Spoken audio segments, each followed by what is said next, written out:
Guitar Heroes, Eric Andreas, your Guitar Sage here today to show you how to play your hammer-ons and pull-offs like a rock star using the pentatonic scale. In fact, we're going to be using the pentatonic scale Form 1. This is the most used scale out of any scale in the history of guitar.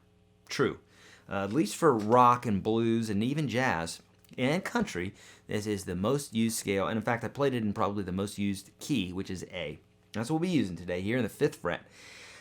So what I'm about to show you is basically using this technique to hone your pull-offs and hammer-ons, as well as showing you this as a technique. What's going to happen is you're really going to get this scale under your fingers, which is great. Practicing exercises is fantastic. I have exercises in my free courses, YourGuitarSage.com/30. The link for that's below. In the free ebooks that I have, in all the big courses that I have exercises.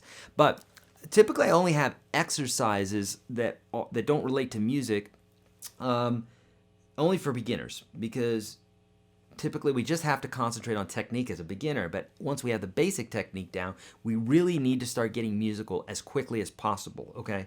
So what I'm about to show you here is thinking of our technique, but we're using something very musical, which is the pentatonic scale, Form 1.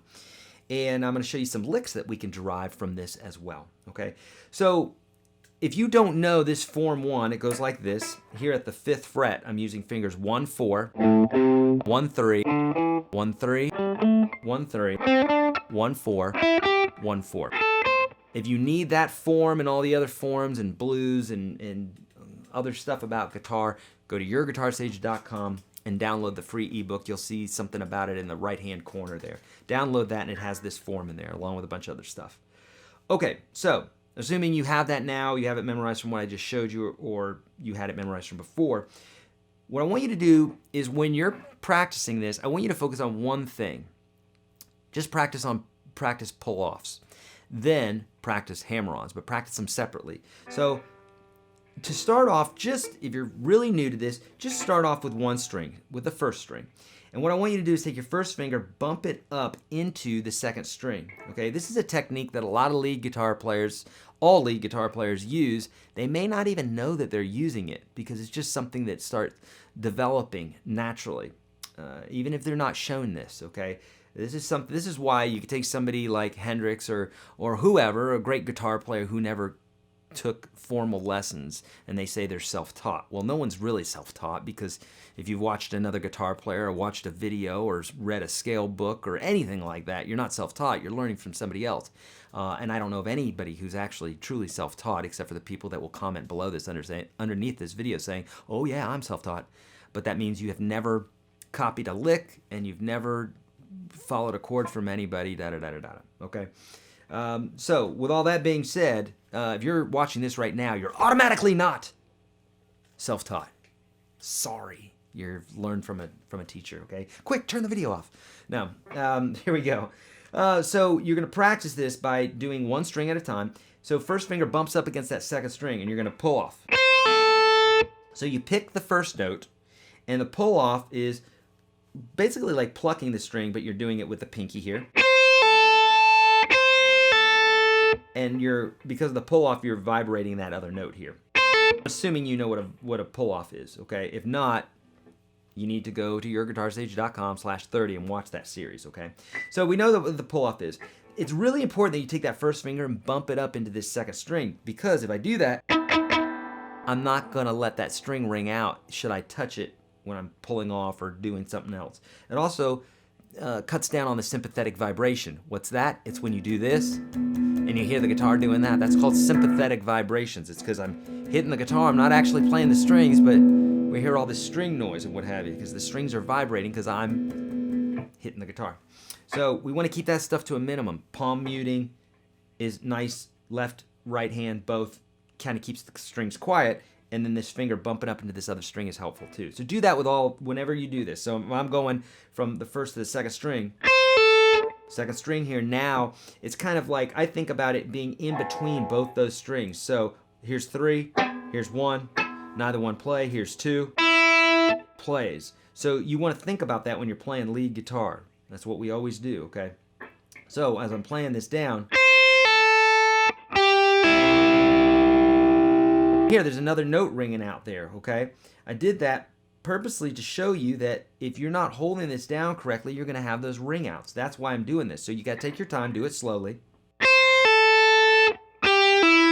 See how much clearer that sounds? Instead of that, here I'm muting the first string. I got that third string ringing out, so bump into it like this. Much better. And so forth.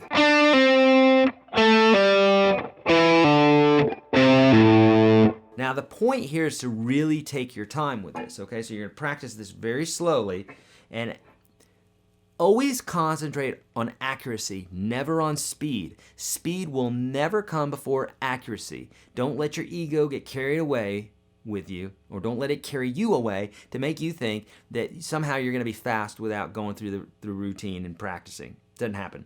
It's gonna sound like crap. I've heard a lot of fast players that play like this. It sounds terrible. It's like I don't even know what they're playing, right? So it's very important. That's why I'm a slow player, because I can't play very fast or accurately, for that matter. I think compared to the guys that I really look up to. I can play somewhat, but not compared to Yngwie Malmsteen. So the point here is you're doing these pull-offs. And you're building up some speed, slowly. Now to hammer on, we're gonna just do the same thing, but starting from the low end. And you're gonna hit that 5th fret, and you're gonna hammer the 8th fret, and then the 7th fret, and so on.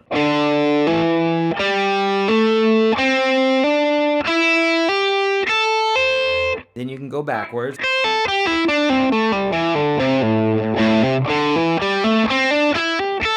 Now at any point while you're doing this, if you hear one note not sounding very, very loudly, it means your technique still hasn't developed yet. Slow it down. Anytime you hear a note not sounding as loud as it should, or as fluid as it should, or you're having other strings ring out, slow the technique down. It means you're trying to go too fast and you're missing some stuff, okay? Again, don't let that ego take you away. Just humble yourself and say, okay, I'm still not playing where I need to be. Slow it down. You will with repetition, okay? So you got that. Now, as I promised that you could derive some really cool licks from this and some cool runs. Well, you could do this by taking these combinations of either 2 and 3 pull-offs in a row and creating this really cool sound. So if you do 2 of them, so you've heard licks like...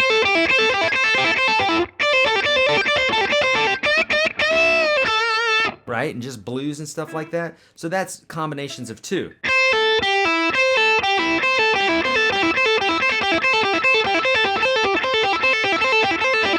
Okay, so that's one thing that you can do. 2 of them. Then you can do 3.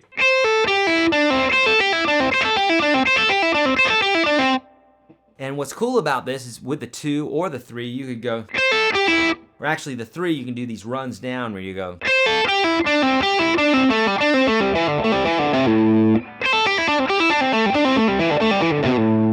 You can do the same thing working up.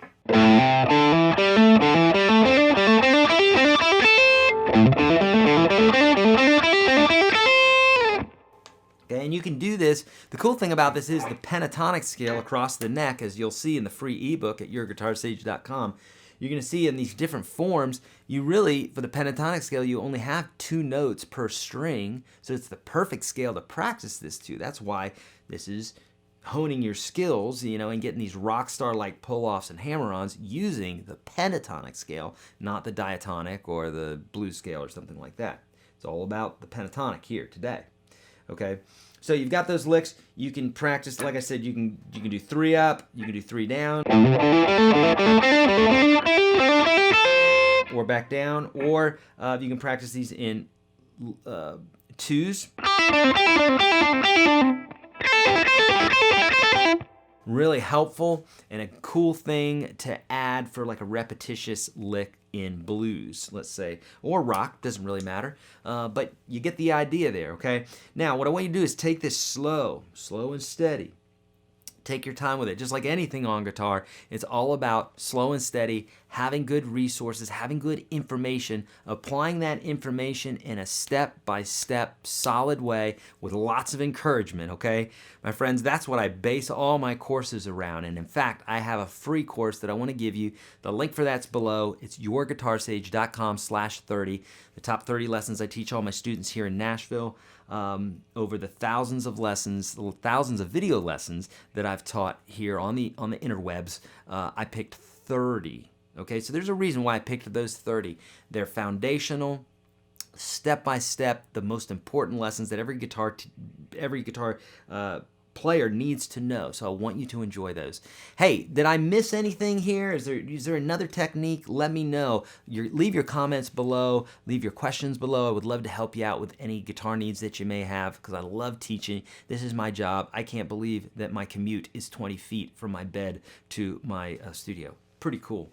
I'd love to answer your questions on Facebook and Twitter, Snapchat, and all those fun places because I hang out there and I love to answer folks there. And I do quite often, sometimes with audio messages or videos or whatever. So please hit me up at those places. And also, you like free stuff? I love free stuff. I wish all my stuff that I got was for free, but it's not. But if I was a member of Your Guitar Sage, if I went to YourGuitarSage.com/live, I'd have the opportunity to win thousands of dollars. Ooh, thousands of dollars. I'm going to say that again. That was weird. Of guitars and gear and courses every single month. I just gave away my $1,500 Line 6 Variax. What? Am I crazy? I am a little bit. I gave that away at a broadcast that we did this Saturday where I was teaching you how to dominate the fretboard, and there was a free PDF and all that good stuff. So stick around. I got lots of free fun stuff for you. And as always, my friends, be kind to all beings. Don't trust the man. You better be practicing that guitar. See ya.